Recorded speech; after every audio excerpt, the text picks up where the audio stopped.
ഇപ്പൊ വളരെയധികം ഉത്സാഹത്തോടു കൂടി ഒരു മഖ ഉത്സവം നടന്നുവല്ലോ തിരുനാവായ മണപ്പുറത്ത്. ഈ ഉത്സവത്തില് ഏതെങ്കിലും ഒരു ജനപ്രതിനിധി പങ്കെടുത്തു? ഇവിടെ എത്രമാത്രം ഇഫ്താർ വിരുന്നിന് ഓടി നടക്കുന്ന എത്ര MLA മാരും MP മാരും ഇടതുപക്ഷത്തും വലതുപക്ഷത്തുണ്ട്. അവരാരെങ്കിലും ഒരാൾ അവിടേക്ക് വന്നോ? ഇത്രയും ലക്ഷക്കണക്കിന് ആൾക്കാരായിരുന്നു ഒരു ദിവസം.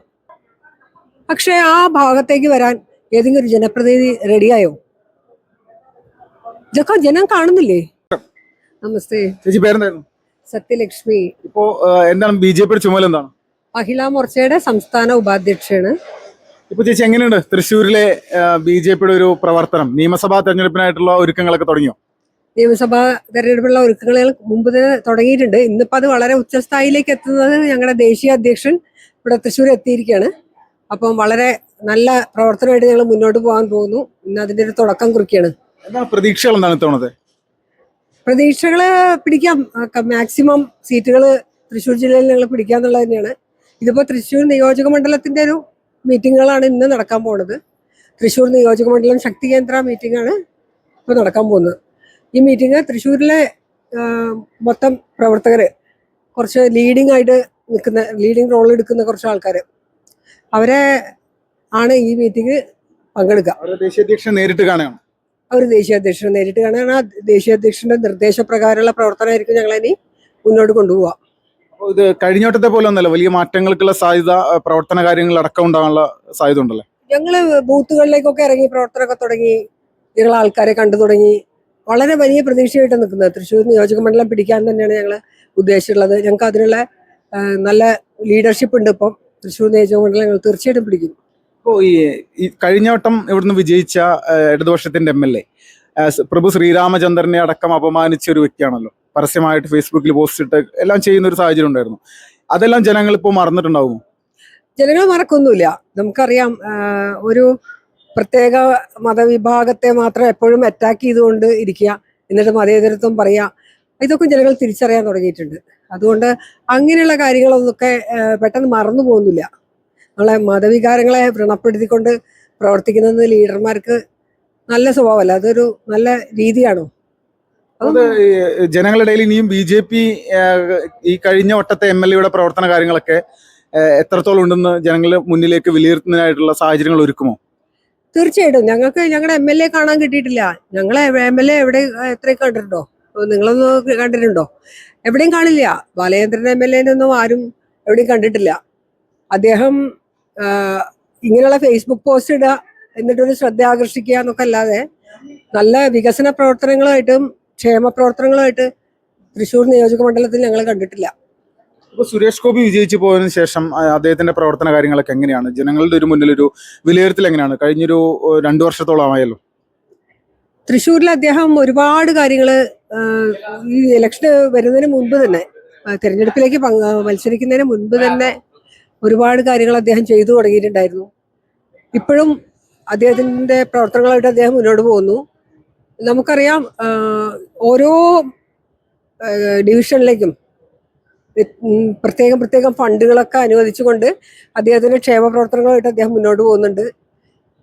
ഇപ്പോഴും ഞങ്ങൾ ഒരുപാട് കാര്യങ്ങൾ അദ്ദേഹത്തെ അറിയിച്ചിട്ടുണ്ട്. അതുപ്രകാരം അദ്ദേഹം അതിനുള്ള കാര്യങ്ങളൊക്കെ ചെയ്യാൻ തുടങ്ങിയിട്ടുണ്ട്. കേന്ദ്ര സർക്കാർ ജീവനക്കാരുടെ ചില പ്രശ്നങ്ങൾ, സംസ്ഥാന ചെയ്യാതിരിക്കുന്ന കുറച്ച് കാര്യങ്ങളുണ്ടല്ലോ, പ്രോജക്റ്റുകൾ, ഇതൊക്കെ അദ്ദേഹത്തിനെ ഓർമ്മിപ്പിച്ചിട്ടുണ്ട്. പക്ഷെ നമുക്ക് സ്റ്റേറ്റിൽ നിന്നുള്ള ഒരു സപ്പോർട്ട് കിട്ടാത്തതുകൊണ്ടാണ് നമ്മുടെ MP-ക്ക് ശരിക്കും പ്രവർത്തിക്കാൻ പറ്റാത്തത്. സംസ്ഥാന ഭരണകൂടത്തിന്റെ ഒരു എന്താ പറയുക, നിഷ്ക്രിയത്വം എന്ന് പറയില്ലേ, അതുകൊണ്ടാണ് ഞങ്ങളുടെ MP-ക്ക് ശരിക്കും പ്രവർത്തിക്കാൻ പറ്റാത്തതെന്ന് ഞങ്ങൾക്ക് പറയേണ്ടി വരും. അതിനെല്ലാം ഈ നിയമസഭാ ഇലക്ഷനോട് കൂടി ഒരു മാറ്റം ഉണ്ടാവുമെന്ന് പ്രതീക്ഷിക്കുന്നുണ്ടോ? തീർച്ചയായിട്ടും. BJP വന്നു കഴിഞ്ഞാൽ ഞങ്ങൾക്ക് അങ്ങനത്തെ പ്രശ്നങ്ങൾ അവസാനിക്കുമല്ലോ. ഈ നിയമസഭ BJP പിടിക്കാന്നുള്ള ഞങ്ങളുടെ ആവശ്യമാണ്. ഞങ്ങളത് ചെയ്തിരിക്കും. അതിനുള്ള വികസന പ്രവർത്തനങ്ങളും ഒക്കെ ആയിട്ട് ഞങ്ങളുടെ MP പ്രോജക്റ്റുകൾ തയ്യാറാക്കുന്നുണ്ട്. അതൊക്കെ നിലവിൽ വരണമെങ്കിൽ തീർച്ചയായിട്ടും തൃശ്ശൂര് ഒരു BJP MLA വരണം. ചേച്ചി, ഇപ്പോൾ എയിംസുമായി ബന്ധപ്പെട്ടുകൊണ്ട് വലിയ രീതിയിലുള്ള വിവാദങ്ങൾ കഴിഞ്ഞ കുറെ നാളുകളായിട്ട് സുരേഷ് ഗോപിയെ ഫോക്കസ് ചെയ്തുകൊണ്ടാണ് നടന്നുകൊണ്ടിരിക്കുന്നത്. എന്താണ് അതിന്റെ ഒരു അവസ്ഥ? എന്താണ്? ഞങ്ങളെ സംബന്ധിച്ച് ഞങ്ങൾക്ക് ഇത് വളരെ ചിരി വരുന്ന കാര്യം. കാരണം എന്താ അറിയോ, ഞങ്ങളുടെ MP വന്നിട്ട് 1 കൊല്ലവും കുറച്ച് മാസങ്ങളായിട്ടുള്ളൂ. അദ്ദേഹത്തിന്റെ ഒരു പരിധി, ആ ഒരു സമയപരിധി 5 കൊല്ലാണ് അല്ലേ MP-യുടെ. ആ സമയത്തിനുള്ളിൽ ഈ കാര്യങ്ങൾ അദ്ദേഹം ചെയ്യും, എന്നാണ് അദ്ദേഹം പറഞ്ഞിട്ടുള്ളത്, പ്രോമിസ് ചെയ്തിട്ടുള്ളത്. പക്ഷേ ഈ ബഡ്ജറ്റ് വന്നപ്പോൾ വെറുതെ ഇങ്ങനെ വെപ്രാളം പിടിക്കുന്നതാണ് നമ്മൾ കാണുന്നത്. ഇടതുപക്ഷവും വലതുപക്ഷവും കുറേ മാധ്യമങ്ങളും ഇങ്ങനെ കിടന്ന് ബഹളം വെക്കുകയാണ്. സത്യത്തിൽ നമ്മൾ നോക്കിയാൽ കാണാം, 2012 വരെ ഈ ഭാരതത്തിൽ ആകെ 7 എയിംസേ ഉണ്ടായിരുന്നുള്ളൂ. ഇന്ന് ഭാരതത്തിൽ 26 എയിംസാണുള്ളത്.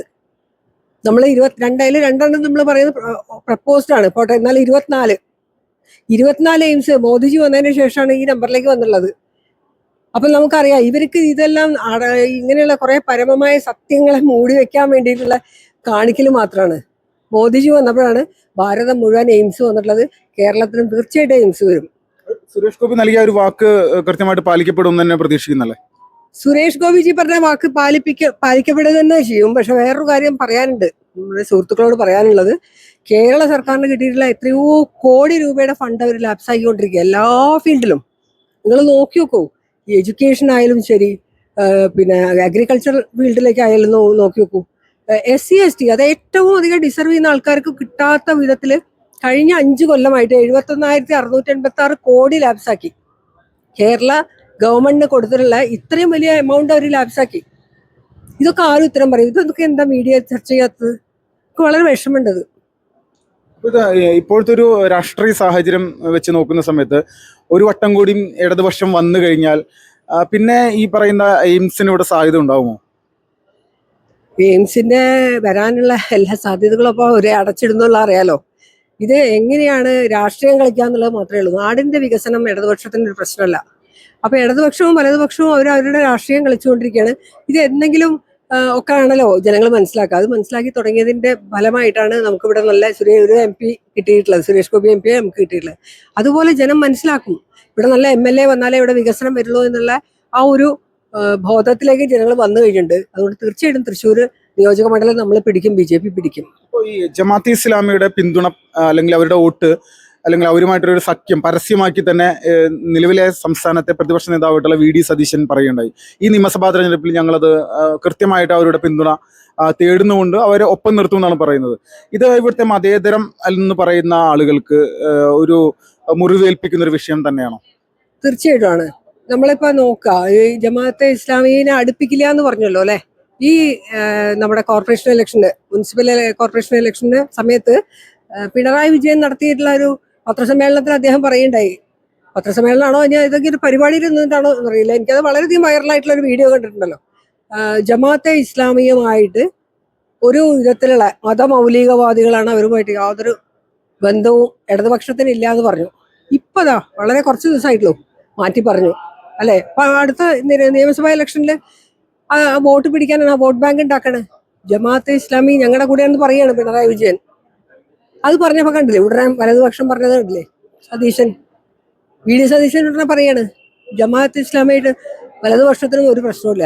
ഈ ജമാഅത്തെ ഇസ്ലാമിയെ പോലെ ഒരു സംഘടനയെ ഇവിടുത്തെ പൊതുജനം എങ്ങനെയാണ് കാണുന്നത്?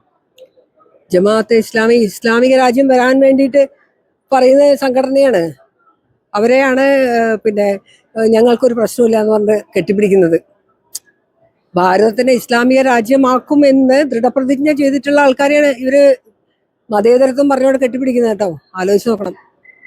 അത് പൊതുജനങ്ങൾ ഇതിനൊരു തിരിച്ചടിയായിട്ട് ഇടതുപക്ഷത്തിനും വലതുപക്ഷത്തിനും അല്ലെങ്കിൽ ഈ കോൺഗ്രസിനും നൽകുമെന്ന് തന്നെയാണ് പ്രതീക്ഷിക്കുന്നത്. തീർച്ചയായിട്ടും നമ്മൾ ചില കാര്യങ്ങളെ